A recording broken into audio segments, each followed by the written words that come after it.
Hello बच्चों, welcome to MS class. आज के इस वीडियो में हम लोग पढ़ने वाले हैं 10th क्लास फिजिक्स का चैप्टर नंबर 1 होगा और यह रिफ्लेक्शन ऑफ लाइट अर्थात प्रकाश का परावर्तन होगा। इस चैप्टर में जितने भी बेसिक कंसेप्ट था इससे पहले वाले वीडियो में हम अपलोड कर रखे हैं। यदि आप नहीं देखेंगे जाकर के प्लेलिस्ट में देख सकते हैं। तो आइए, हमारा सबसे पहला सवाल यह था, प्रकाश का परावर्तन क्या होता है। देखिए, प्रकाश का परावर्तन जो होता है यह एक प्रकार का घटना होता है। तो मान लीजिए एक हम वस्तु लेते हैं, एक बॉल को, और उस बॉल को हम क्या करेंगे, दीवार में फेंकेंगे तो वो दीवार से टकरा करके वह बॉल जो है पुनः मेरे पास ही आ जाएगा। तो इस प्रकार की घटना क्या कहलाता है, वो परावर्तन की घटना कहलाता है। जैसे ये बॉल की घटना था तो बॉल का परावर्तन हो गया। अब हम लोग पढ़ेंगे क्या, प्रकाश का परावर्तन। तो प्रकाश जो है किसी भी वस्तु से टकरा करके और वो पुनः मेरे पास ही लौट जाएगा, तो उस प्रकार की क्रिया को हम लोग क्या कहेंगे, प्रकाश का परावर्तन कहेंगे। तो प्रकाश के परावर्तन को डिफाइन कैसे करेंगे, तो मतलब किसी बिंदु स्रोत से आती प्रकाश की किरणें किसी भी दर्पण से या किसी वस्तु से टकरा करके वह पुनः उसी माध्यम में लौट करके आ जाता है, तो उसे क्या कहते हैं हम लोग, प्रकाश का परावर्तन कहते हैं। तो अक्सर हम लोग प्रकाश के परावर्तन को हम लोग दर्पण में दिखाते हैं। तो आइए हम लोग सबसे पहले दर्पण लेते हैं। तो आइए सबसे पहले हम लोग क्या करते हैं, एक दर्पण लेते हैं। दर्पण क्या होता है, देखिए इस तरीका से, यह एक कांच का टुकड़ा होता है और इसके किसी एक सतह को हम लोग क्या करते हैं, पेंट कर देते हैं, या तो क्या कहते हैं उसको रजित कर देते हैं, और इससे जो वस्तु का निर्माण होता है या क्या बन जाता है, यह दर्पण बन जाता है। अब देखिए हम लोग क्या करते हैं, प्रकाश के परावर्तन की घटना को दिखाते हैं। यहाँ पर मान के चलिए यहाँ से प्रकाश की किरणें आ रहा था इस पर, ठीक है, और यहाँ पे टकराया और टकराने के बाद यह जो है प्रकाश किरण इस तरीका से ये लौट गया। तो इस प्रकार की घटना को हम लोग क्या कहते हैं, प्रकाश का परावर्तन कहते हैं।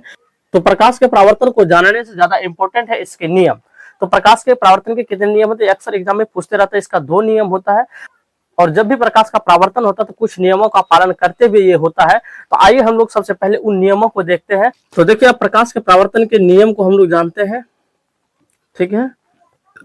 इसका नियम कितना होता है, तो 2 नियम होता है। एग्जाम में काफी इंपॉर्टेंट होता है, पूछते रहता है ऑब्जेक्टिव्स में। तो हम लोग क्या करते हैं, इसके लिए एक समतल दर्पण बनाते हैं, और इस यह एक तो अभी कांच है, इसको पेंट कर देने से यह क्या बन जाएगा, यह समतल दर्पण बन गया, ठीक है। अच्छा, अब यहाँ पर मान के चलिए एक बिंदु स्रोत है, मान के चलिए प्रकाश स्रोत है। प्रकाश स्रोत से क्या निकलता है, प्रकाश की किरण निकलता है। ये प्रकाश स्रोत है और यहाँ से प्रकाश की किरण इस तरीका से यहाँ पे आया, ठीक है। तो ये आने वाली किरण का एक नाम होता है, इसको बोलते हैं हम लोग आपतित किरण, ठीक है। ये आपतित किरण इस दर्पण के जिस सतह पर पड़ती है ना, उसका एक नाम अलग से दिया गया, इसको बोलते हैं आपतन बिंदु, ठीक है। और ये जो आपतन बिंदु है, यहाँ पर हम लोग क्या करेंगे, एक लंब डालेंगे। तो लंब किसे कहते हैं, देखिए किसी भी सतह पर आप 90 डिग्री का कोण बनाते हुए एक दूसरी रेखा को जब खींचते हैं तो उसी को कहते हैं हम लोग लंब, ठीक है। इस तरीका से हम लोग क्या करेंगे, यहाँ पर एक सीधी सी इस तरीका से यहाँ पर एक हम लोग लंब डाल देंगे। यहाँ देखिए क्या है, ये 90 डिग्री का है, ठीक है। और तो देखिए यहाँ पर आपतित किरण और अभिलंब के बीच में एक कोण बनता है, इसका भी एक नाम दिया गया, इसको बोलते हैं आपतन कोण, ठीक है। और इसको हम लोग दिखाते हैं आई से। देखिए ये आपतित किरण यहाँ आया और इस दर्पण से टकराने के बाद पुनः ये इसी माध्यम में क्या हो जाएगा, यह लौट जाएगा। तो यहाँ पर क्या हो गया, ये परावर्तन हो गया। तो इसलिए इस किरण का नाम होता है परावर्तित किरण, ठीक है। और यहाँ पर ध्यान से देखिए, तो अभिलंब और परावर्तित किरण के बीच में एक कोण बनता है जिसको हम लोग क्या बोलते हैं, परावर्तन कोण कहते हैं, ठीक है। और इसको हम लोग दिखाते किससे हैं, छोटी आर से दिखाते हैं, ठीक है। यदि आप इस डायग्राम को एक बार अच्छे से समझ लिए ना, तो आप किसी को पढ़ा देंगे। तो इसमें एक एक करके हम लोग डिफाइन कर लेते हैं। जैसे आपतित किरण किसे कहते हैं, तो आने वाले किरण को हम लोग क्या कहते हैं, आपतित किरण कहते हैं। कि समतल दर्पण के जिस सतह पर आपतित किरण आकर के पड़ती है उसे क्या कहते हैं हम लोग, आपतन बिंदु कहते हैं। और आपतन बिंदु से लौटी गई किरण को क्या कहते हैं हम लोग, परावर्तित किरण कहते हैं। अभिलंब और आपतित किरण के बीच में एक कोण बनता है, उसे क्या कहते हैं हम लोग, आपतन कोण कहते हैं। अभिलंब और परावर्तित किरण के बीच में एक कोण बनता है, उसे क्या कहते हैं हम लोग, परावर्तन कोण कहते हैं। और इसको आर से दिखाते हैं। आइए इसका हम लोग नियम देखते हैं। पहला जो नियम इसका होता है, देखिए आपतित किरण और परावर्तित किरण और अभिलंब तीनों एक ही समतल में होते हैं। तो लिखेंगे यहाँ पर आपतित किरण और क्या है, परावर्तित किरण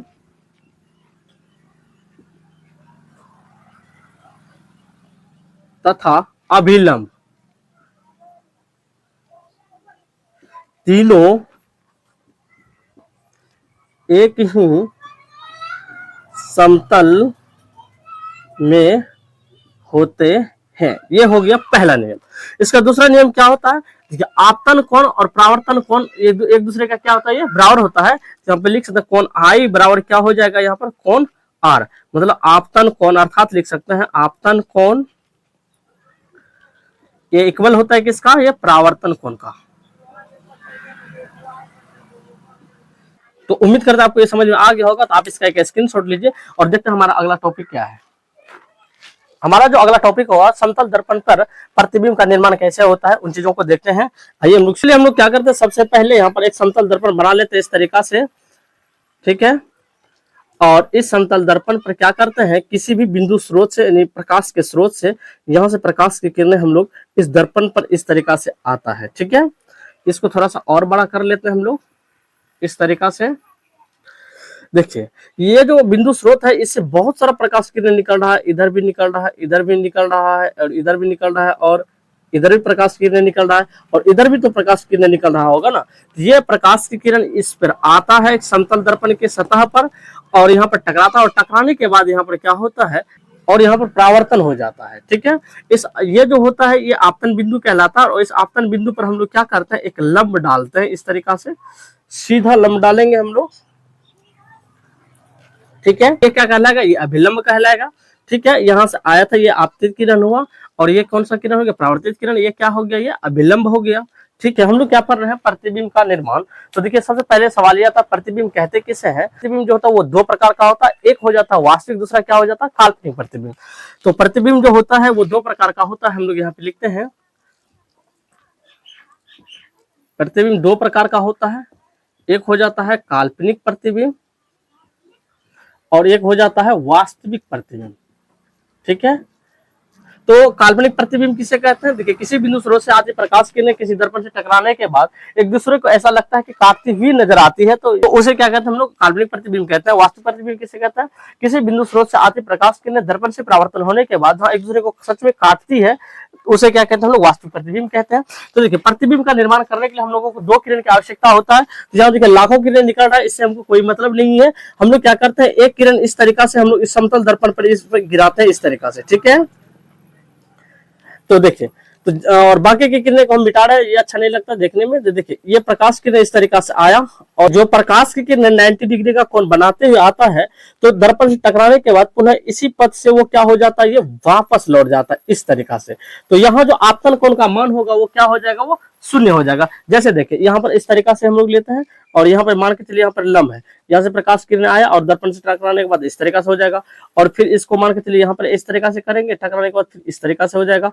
तो और फिर एक तो हम प्रकाश की किरण लिए यहाँ पर, यहाँ से दर्पण से टकराने के बाद इस तरीका से आएगा। मतलब क्या, जो हम अभिलंब की और प्रकाश किरण ले आ रहे हैं, तो जो है ना, इसका मान क्या हो रहा है, वो 0 के बराबर हो रहा है। और दूसरी बार हमने क्या किया, प्रकाश किरण इसी पे गुजार दिए, तो दर्पण से टकराने के बाद क्या होगा, इसी माध्यम फिर लौट जाएगा। तो जो आपतन कोण का मान होगा वो क्या हो जाएगा, वो शून्य हो जाएगा। तो ठीक है, तो यहाँ पर देखिए, घटना वही घटा, यहाँ पर जो प्रकाश किरण आ रहा है ये 90 डिग्री का कोण बनाते हुए आ रहा है, तो यहाँ जो आपतन कोण का मान होगा वो क्या हो जाएगा, शून्य हो जाएगा। तो यहाँ पर हमको प्रतिबिंब का निर्माण कराना है। तो आपको ऐसा लगता है क्या, ये वाला किरण और ये वाला किरण कहीं एक दूसरे से वहां वो मिलेगा क्या, नहीं लग रहा ना। तो एक चीज हम लोग जरूर कर सकते हैं, इसको इस किरण के सिद्ध में नीचे इस तरीका से हम लोग लेकर के जाएंगे इस तरीका से, और यहां से भी प्रकाश की किरणें इस तरीका से लेकर के आएंगे इस तरीका से, ठीक है, सिद्ध में, और यहाँ पर एक दूसरे को क्या करेंगे, ये कट करेंगे। तो बस यहीं पर प्रतिबिंब का निर्माण होगा।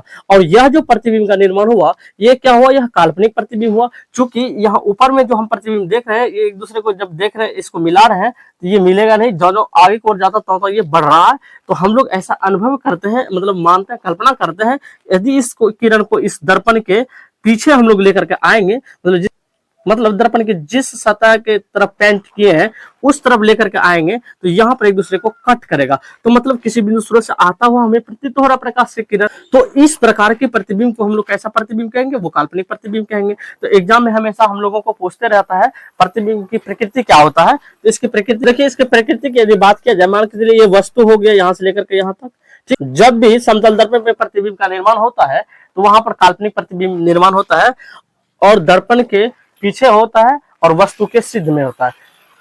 और उम्मीद करता हूं आपको ये समझ में आ गया होगा। तो आप इसका एक स्क्रीनशॉट लीजिए। उम्मीद करते हैं वीडियो काफी आपको अच्छा लगा हो। यदि अच्छा लगा है तो आप लाइक करें, दोस्तों में शेयर करें। यदि इस चैनल पहली बार आए सब्सक्राइब जरूर करें। आज की इस वीडियो को यहीं पर रखते हैं, मिलते हैं नेक्स्ट वीडियो के साथ। ब्रांड है MS क्लासेस। थैंक्स।